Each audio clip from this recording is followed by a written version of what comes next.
Hello everyone! For today's video, tignan nyo naman kung gaano karaming mga isda ang nakuha nila. O diba, ang lalaki at ang lilisog ng mga isdang ito. Alam nyo ba kung anong isdang mga yan? O obvious naman, diba?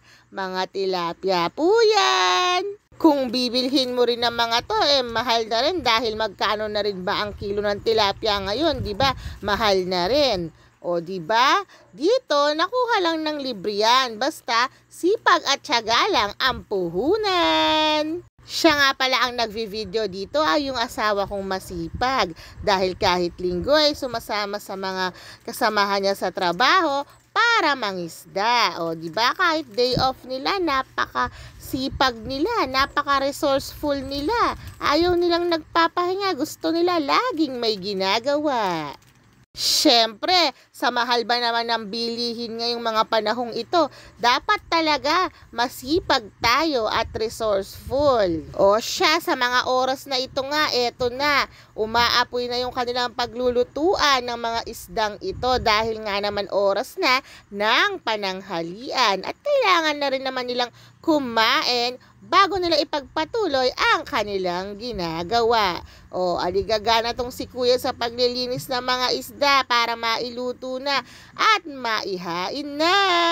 Shout out nga pala sa inyo mga kuya. Maraming salamat dahil kayo ay cooperative at ako ay may maivi-video. Ito nga pala ang unang video ng aking YouTube channel. Kaya huwag niyo pong kalimutang i-subscribe pagkatapos nyo pong manood nitong videong ito. At abangan nyo pa po ang mga susunod na video na aking i-upload. At kung mabait po kayo, paki-follow nyo na rin po ang aking Facebook profile at ang aking page na Team Quezon sa Facebook. Maraming salamat po. O, balik tayo sa ating pinanunood. Eto na nga, nililinisan na tong mga isdang ito.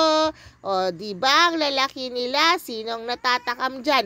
Napakasarap naman talaga nitong iprito o kaya naman iihaw o kaya naman ipaksiw. O, sinong kumakain sa inyo ng paksiw na tilapia? O, diba? O, bumili na kayo.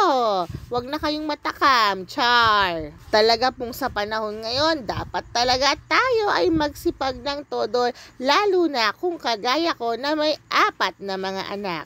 Kaya ako naman talaga ay napakaswerte dahil ang asawa ko ay masipag na tao talaga. O siya, hanggang dito na lang ating video. Maraming salamat sa panonood. Gaya nga po ng sinabi ko kanina, huwag niyo pong kalimutang i-subscribe ang aking channel. Bye!